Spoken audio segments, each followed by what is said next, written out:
أعوذ بالله من الشيطان الرجيم.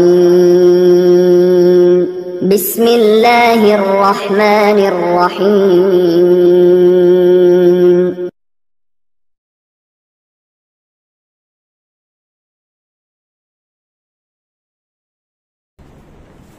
السلام عليكم ورحمة الله وبركاته. الحمد لله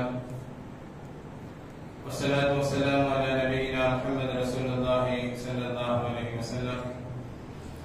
أعوذ بالله من الشيطان الرجيم. بسم الله الرحمن الرحيم. الرحمن علم القرآن خلق الإنسان علمه البيان. புகழும் புகழ்ச்சியும் இல்லாமல்ல அல்லாஹ் ஒருவனுக்கு, அல்லாஹ்வின் சாந்தியும் சமாதானமும் முஹம்மது ரசூலுல்லாஹி ஸல்லல்லாஹு அலைஹி வஸல்லம் அவர்கள் மீதும், அவர்களை பின்பற்றி வாழ்ந்த உத்தம சத்திய சஹாபாக்கள், தாபிஈன்கள், தபஅ தாபிஈன்கள், உலக முஃமின்கள், முஸ்லிம்கள், நம் முன்னோர்கள், நம் சந்ததிகள், குறிப்பாக நம் அனைவர்கள் மீதும் என்றென்றும் உண்டாவதாக. ஆமீன். கண்ணியத்திற்குரியவர்களே, அல்லாஹ் ரப்பல் ஆலமீன் மனிதனாக வாழ்வதற்கு இறை தூதர்களை அனுப்பி தந்தார். அவர்களின் மூலமாக இறை வேதத்தையும் தந்தார். அந்த இறை வேதத்தில் முதல் வசனமே இக்ரா, நீங்கள் படியுங்கள் என்கிற விஷயத்தை அல்லாஹ் தஆலா நமக்கு சொல்கிறார். கல்வி என்பது தன்னுடைய நிலையை குறித்து நிர்ணயம் செய்யும் ஒன்று மட்டுமல்ல, தன்னை படைத்து ஆளும் அல்லாஹ்வை அறிவதற்கும் கல்வி என்பது ரொம்ப அவசியமான ஒன்று.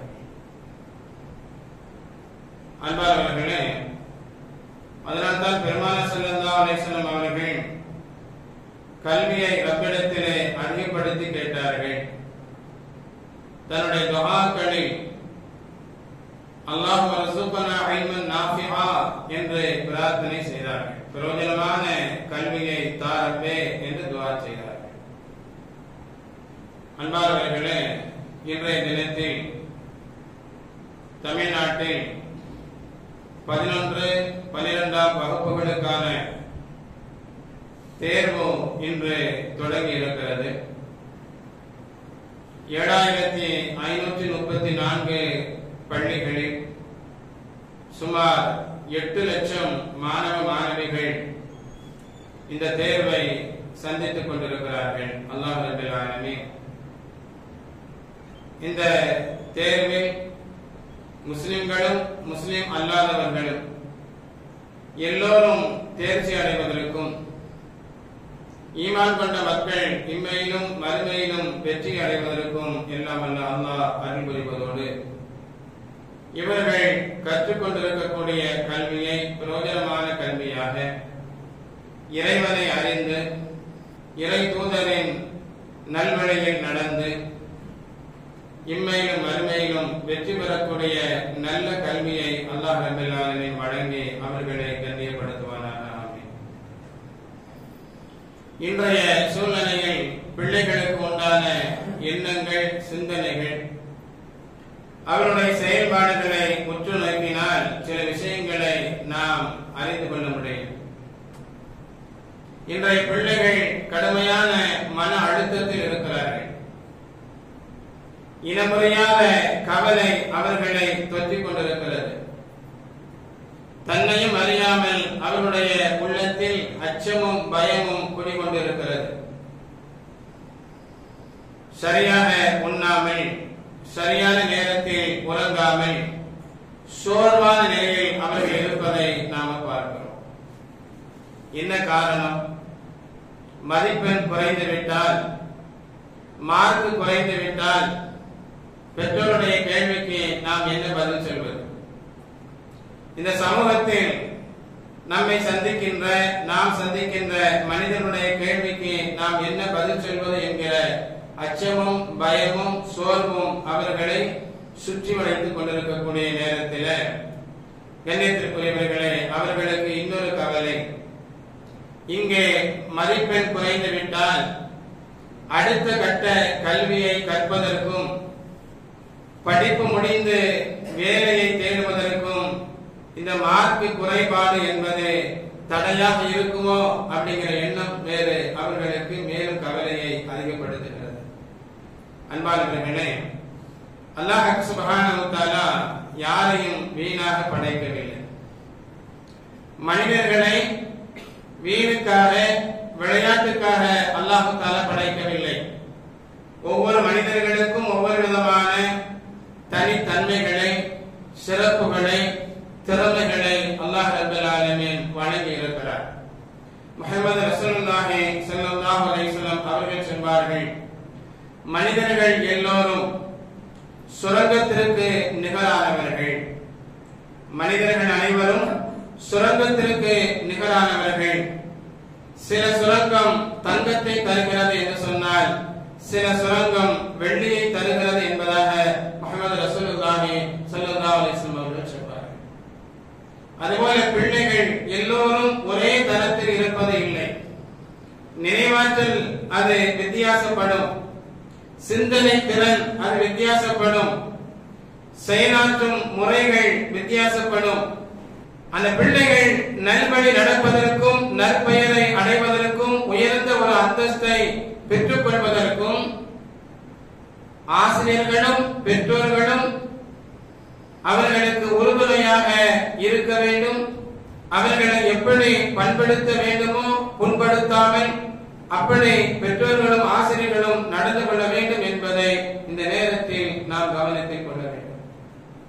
அன்பானவர்களே, நம்முடைய புரிதல் பெற்றோருடைய பார்வையில எப்படி இருக்குது அப்படின்னு சொன்னா, நம்ம பிள்ளை கூட படிக்கக்கூடிய அந்த பையன் நல்லா அதிகமா மார்க் எடுக்கிறான், நீ ஏன் அதை எடுக்கிறது இல்லை அப்படிங்கிற கண்ணோட்டம் பிள்ளைகளுடைய விஷயத்துல பெற்றோருக்கு உண்டு. ஆசிரியருடைய பார்வை இன்னும் கொஞ்சம் வேறு விதமாக இருக்கும். நம்முடைய கல்வி ஸ்தாபனம் மற்ற கல்வி ஸ்தாபனத்தை விட அது உயர்வாக இருக்கணும், எல்லா மாணவர்களும் முழுமையாக தேர்ச்சி பெறணும், 100க்கு 100 எங்களுடைய பள்ளியில் படிக்கின்ற மாணவர்கள் தேர்ச்சி அடைந்தார்கள் என்பதை நாம பகிரங்கப்படுத்தணும் அப்படிங்கிற ஒரு நெருக்கடியில அவர்கள் இருக்கிறார்கள். அன்பானவர்களே, பெற்றோர் ஒரு பக்கம் இப்படி என்று சொன்னால், ஆசிரியர்கள் பள்ளி ஸ்தாபனங்கள் அது இன்னொரு பக்கம் பிள்ளைகளுக்கு நெருக்கடியை மன அழுத்தத்தை கொடுத்துக் கொண்டிருக்கிறது. பெற்றோர்களும் ஆசிரியர்களும் உண்மையிலேயே பிள்ளைகள் நல்வழியில் பயணிக்க வேண்டும் என்று சொன்னால் அவர்கள் முயற்சி எடுப்பதற்கு எது வேண்டுமோ அதை கொடுக்க வேண்டும். பிள்ளைகளை உற்சாகப்படுத்த வேண்டும். பிள்ளைகளினுடைய உள்ளத்தில் தன்னம்பிக்கை ஏற்படுத்த வேண்டும். இதுதான் இன்ஷா அல்லாஹ் இம்மைக்கு மட்டுமல்ல மறுமைக்கும் வெற்றியை கொடுக்கும் என்பதை நாம் புரிந்து கொள்ள வேண்டும். முதல்ல ஆசிரியர்கள் பிள்ளைகளுடைய விஷயத்தில் எப்படி நடந்து கொள்ள வேண்டும் என்பதற்கு சில உதாரணங்கள். இமாம் மாலிக் ரஹ்மத்துல்லாஹி அலைஹி அவர்களிடத்திலே ஷாஃபி இமாம் மாணவராக வந்து சேர்றாங்க.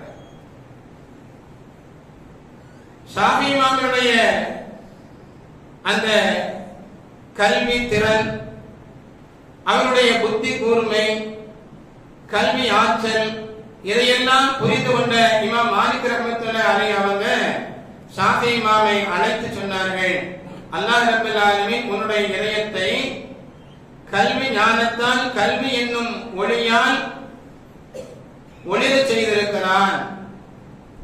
நீ பாவம் ஏதாவது செய்து அந்த ஒளியை, அந்த கல்வியை இழந்து விடாதே அப்படின்னு சொல்லி மாலிக் ரஹ்மத்துல்லாஹி அலைஹி அவங்க இமாம் ஷாஃபி ரஹ்மத்துல்லாஹி அலைஹி அவர்களுக்கு சொன்னாங்க.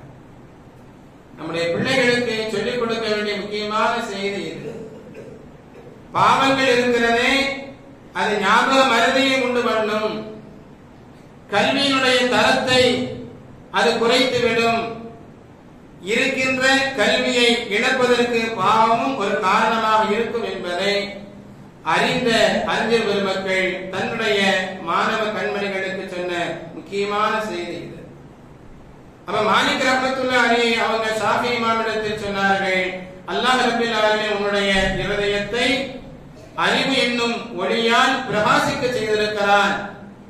நீ ஏதாவது பாவம் செய்து அந்த கல்வியை அந்த ஒளியை இழந்து விடாதே என்பதாக சொன்னார்.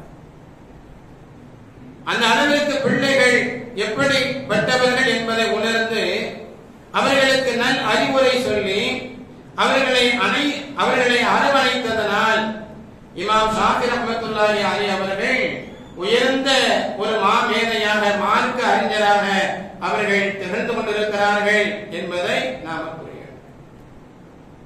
கண்ணியத்திற்குரியவர்களே, தனக்கு நிகராக அவரிடத்தில் கல்வியை அறிவை நாம் பார்க்கின்ற போது, தன்னுடைய மாணவன் திறமையானவன் என்பதை அறிகின்ற போது அவரிடத்தில் எப்படி நடந்து கொள்ள வேண்டும் என்பதற்கு சிறந்த உதாரணம் மாலிக் ரஹ்மத்துல்லாஹி அலைஹி அவங்க. ஒரு முறை ஒரு மனிதர் வருகிறார்,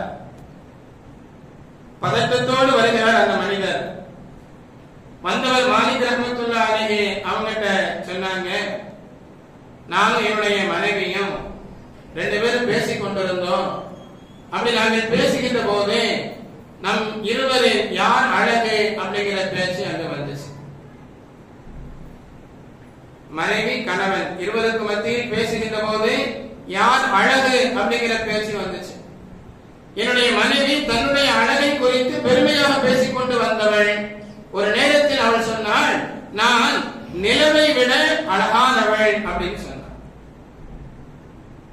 நிலவை விட நான் அழகானவள் அப்படின்னு சொன்ன உடனே நான் கோபத்தில், நீ அப்படி இல்லை அப்படின்னு சொன்னா நீ தலாக்கு அப்படின்னு சொல்லி நான் சொன்னேன். மாலிக் ரஹ்மத்துல்லாஹி அலைஹி அவர்களே, நான் என்னுடைய மனைவியிடத்தில் நான் இப்படி சொல்லிவிட்டேன், எனக்கு தலாக் நிகழ்ந்து விடுமோ அப்படின்னு சொல்லி அங்கே கேட்டு நிற்கிறார். தனக்கும் தன்னுடைய மனைவிக்கும் நிரந்தரமான பிரிவு ஏற்பட்டு விடுமோ என்கிற அச்சத்தில் அந்த மனிதர் இருக்கிறார். மாலிக் ரஹ்மத்துல்லாஹி அலைஹி அவர்கள் கொஞ்ச நேரம் யோசனை செய்து முடிவை சொன்னார்கள். தலாக் நிகழ்ந்து விடும் என்று சொன்னார்கள். அந்த மனிதர் கவலையோடு அங்கிருந்து வெளியே வருகிறார். அந்த நேரத்தில் இமாம் ஷாஃபி ரஹ்மத்துல்லாஹி அலைஹி அவர்கள் உள்ளே நுழைகிறார்கள். எதிரே கவலையோடு வந்த அந்த மனிதரை கடந்து செல்ல மனமில்லாமல் அவரிடத்தில் விசாரிக்கிறார்கள், ஏன் ரொம்ப கவலையா வர்றீங்க அப்படின்னு சொல்லி. அந்த மனிதர் நடந்த விவரத்தை சொல்லும் போது உள்ளே வா அப்படின்னு சொல்லி அழைச்சிட்டு போனாங்க. தன்னுடைய ஆசிரியர் பெருந்தகை மாலிக் ரஹ்மத்துல்லாஹி அலைஹி அவரிடத்தில் இமாம் ஷாஃபி ரஹ்மத்துல்லாஹி அலைஹி அவங்க பேசுறாங்க, இந்த மனிதனுடைய விஷயத்துல வேறு விதமாகவும் தீர்ப்பு சொல்லலாம், நான் சொல்லட்டுமா அப்படின்னு சொல்லி கேட்கிறாங்க. நீங்க சொல்லுங்க அப்படின்னு சொல்லி அனுமதி கொடுத்த போது இமாம் ஷாஃபி ரஹ்மத்துல்லாஹி அலைஹி அவர்கள் சொன்னார்கள், அல்லாஹ் ரப்பல் ஆலமீன் குர்ஆனிலே லகத் ஹலக்னல் இன்சான ஃபீ அஹ்ஸனி தக்வீம் என்பதாக சொல்கிறார். 95வது சூராவில் 4வது வசனம். நிச்சயமாக மனிதனை அழகான அமைப்பில் படைத்திருக்கிறோம் என்பதாக அல்லாஹ் தஆலா சொல்றார். அழகான அமைப்பில் அல்லாஹ் தஆலா படைத்திருக்கிறார். இமாம் ஷாஃபி ரஹ்மத்துல்லாஹி அலைஹி அவங்க சொன்னாங்க, அல்லாஹ்வே சொல்லிவிட்டான், மனிதனை அழகான படைப்பில் நாம் படைத்திருக்கிறோம் என்று சொல்லி இருக்கின்ற போது உண்மையிலேயே அந்த பெண்மணி நிலவை விட அழகானவள் என்பதை தீர்ப்பாக சொல்லி தலாக் இவர் சொன்ன வார்த்தையால் நிகழாது என்று தீர்ப்பு செய்தார்கள். அன்பானவர்களே, அந்த நேரத்தில் இமாம் மாலிக் ரஹ்மத்துல்லாஹி அலைஹி அவர்கள் மனமகிழ்ந்து போனார்கள் என்பது மட்டுமல்ல, அவர்கள் தான் கொடுத்த அந்த தீர்ப்பை வாபஸ் பெற்றார்கள். மக்களுக்கு மத்தியிலே பிரகடனம் அறிவிப்பு செய்தார்கள். மாலிக் ரஹ்மத்துல்லாஹி அலைஹி அவர்கள் கொடுத்த தீர்ப்பு சரியானது அல்ல, அது வாபஸ் பெறப்பட்டு விட்டது. இமாம் ஷாஃபி ரஹ்மத்துல்லாஹி அலைஹி அவர்கள் கொடுத்த தீர்ப்பு அது சரியானது என்று அறிவிப்பு செய்தார்கள் மாலிக் ரஹ்மத்துல்லாஹி அலைஹி அவர்கள். அதோடு மட்டுமல்லாமல் இமாம் ஷாஃபி ரஹ்மத்துல்லாஹி அலைஹி அவர்களுக்கு ஒரு தனி அந்தஸ்து வழங்கி அவர்களை கண்ணியப்படுத்தினார். இமாம் ஷாஃபி ரஹ்மத்துல்லாஹி அலைஹி அவங்க யாரு? தன்னுடைய மாணவர். இருந்தாலும் அவருக்கு இருந்த அந்த கல்வி ஞானம், அந்த அறிவு கூர்மை, இதையெல்லாம் பார்த்தபோது அதற்கு ஒரு அங்கீகாரத்தை வழங்கி அவர்களை ஊக்கப்படுத்தினார்கள் மாலிக் ரஹ்மத்துல்லாஹி அலைஹி அவர்கள். தன்னுடைய சபைக்கு தன்னுடைய அனுமதி இல்லாமல் வருவதற்குண்டான சிறப்பு அனுமதியை ஷாஃபி இமாம் அவர்களுக்கு கொடுத்து அவரை கண்ணியப்படுத்தினார். கண்ணியத்திற்குரியவர்கள் நாம் யோசித்து பார்க்கணும். தன்னுடைய மாணவரை எப்படியெல்லாம் அவர்கள் பக்குவப்படுத்தி ஊக்கப்படுத்தி கல்வி ஞானத்தில் மென்மேலும் உயர்வடைவதற்கு என்னவெல்லாம் செய்ய வேண்டுமோ அதையெல்லாம் செய்து கொடுத்த பெருமகனார் இமாம் மாலிக் ரஹ்மத்துல்லாஹி அலைஹி அவர்கள். ஒரு ஆசிரியர் என்பது இப்படித்தான் இருக்க வேண்டும் என்பதற்கு முன் உதாரணமாக திகழ்ந்தவர்கள் மாலிக் ரஹ்மத்துல்லாஹி அலைஹி அவர்கள். இமாம் ஷாஃபி ரஹ்மத்துல்லாஹி அலைஹி அவர்கள் சாதாரணமானவர்கள் அல்ல. அவர்கள் இந்த உயரிய அந்தஸ்தை அடைந்ததற்கு ஆசிரியர் மட்டுமல்ல, பெற்றோரும் ஒரு காரணமாக இருந்தார்கள் என்பதை அவருடைய சரித்திரத்தின் மூலமாக நாம் தெரிந்து கொள்ள முடியும். இமாம் ஷாஃபி ரஹ்மத்துல்லாஹி அலைஹி அவர்கள் பலஸ்தீனத்தில் இருக்கக்கூடிய காசா என்ற ஊரில் ஹிஜ்ரி 150 அவர்கள் பிறந்தார்கள். ஒரு ஏழ்மையான குடும்பம். அவர்கள் குடிசையில் பிறந்தார்கள். ஹிஜ்ரி 204 எகிப்தின் கெய்ரோவில் அவர்கள் மரணம் அடைந்தார்கள். அவருடைய வாழ்க்கை என்பது 55 ஆண்டு காலம். நபியினுடைய வம்சாவளியில் வந்தவர்கள் இமாம் ஷாஃபி ரஹ்மத்துல்லாஹி அலைஹி அவர்கள். அன்பானவர்களே, அவர்கள் பிறந்து 2 வயது இருக்கின்ற போது ஷாஃபி ரஹ்மத்துல்லாஹி அலைஹி அவர்களுடைய தந்தை மரணத்தை தழுவினார். தந்தை இல்லாமல் தாயின் அரவணைப்பில் இமாம் ஷாஃபி ரஹ்மத்துல்லாஹி அலைஹி அவர்கள் இருக்கின்ற போது தாய்க்கு ஒரு ஆசை. தன்னுடைய மகன் ஒரு குடிசையில் பிறந்திருந்தாலும் உலகம் அறியும் அறிஞனாக, உலகம் போற்றும் ஞானியாக ஆக வேண்டும், அல்லாஹ்வும் அல்லாஹ்வுடைய ரசூலும் விரும்புகின்ற மனிதனாக இருக்க வேண்டும் என்று அந்த தாய் விரும்பினாள். 2 வயது குழந்தையை சுமந்து கொண்டு காசாவில் இருந்து மக்கமா நகரம் நோக்கி அந்த பெண்மணி வந்தாங்க. வந்தவங்க தன்னுடைய மகனின் லட்சியத்தை அடைவதற்காக அவர்களை பண்படுத்துகிறார்கள். தன்னுடைய மகனுக்கு குர்ஆனை ஓதி கொடுத்து 7 வயதில் குர்ஆன் முழுவதையும் மனனம் செய்ய வைத்தார்கள் அந்த பெண்மணி. 7 வயதில் ஹாஃபிஸ், குர்ஆன் முழுவதையும் மனனம் செய்த சிறுவராக இமாம் ஷாஃபி ரஹ்மத்துல்லாஹி அலைஹி அவர்கள் வலம் வந்தார்கள். சின்ன வயசுல பிள்ளைகள் எல்லாம் விளையாடக்கூடிய பருவம் இல்லையா? ஒவ்வொரு பிள்ளைகளுக்கும் ஒவ்வொரு விளையாட்டு பிடிக்கும். இன்னும் சொல்ல போனா ஒவ்வொரு காலகட்டத்திலும் ஒவ்வொரு விளையாட்டு பிள்ளைகளுக்கு பிடிக்கும். அன்றைய காலகட்டத்தில் அம்பு எறிதல் என்பது பிள்ளைகளுக்கு மத்தியில் இருக்கக்கூடிய ஒரு விளையாட்டு. இமாம் ஷாஃபி ரஹ்மத்துல்லாஹி அலைஹி அவர்கள் அந்த விளையாட்டின் மீது ஆசை கொண்டார்கள். அந்த அம்பு எறிதல் விளையாடுதலில் அதிலும் அவர்கள் தேர்ச்சி அடைந்தார்கள்.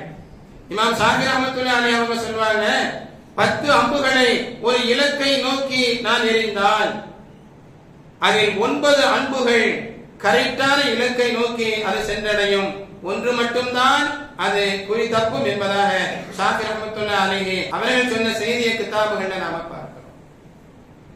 இப்படி அவர்கள் விளையாட்டிலும் தேர்ச்சி அடைந்தவர்களாக இருந்தார்கள் என்றாலும் அந்த தாயுடைய உள்ளம் நிம்மதி வரல, மகிழ்ச்சி அடையல. பிள்ளைய கூப்பிட்டாங்க, தன்னுடைய மகனுக்கு சொன்னாங்க, மகனே, இது போன்ற வீணான விளையாட்டுகளின் மூலமாக உன்னுடைய காலத்தை வீணடித்து விடாதே.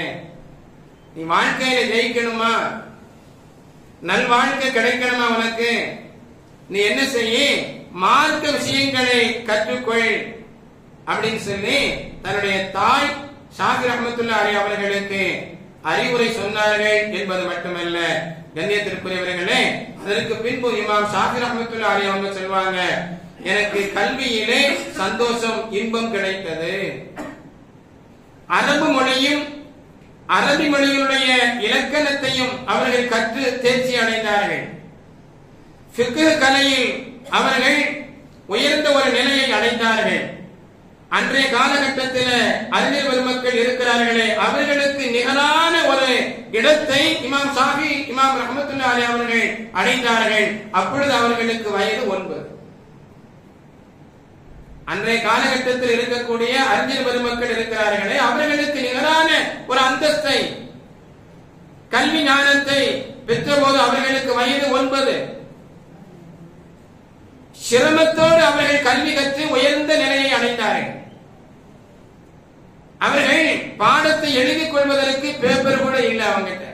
அம்மாட்ட வந்து சொல்றாங்க, அந்த அம்மா அரசு கருவூலத்தில் பயன்படுத்தப்பட்டு வெளியே வீசி எறியப்பட்ட பேப்பர்களை எடுத்து வருவாங்க.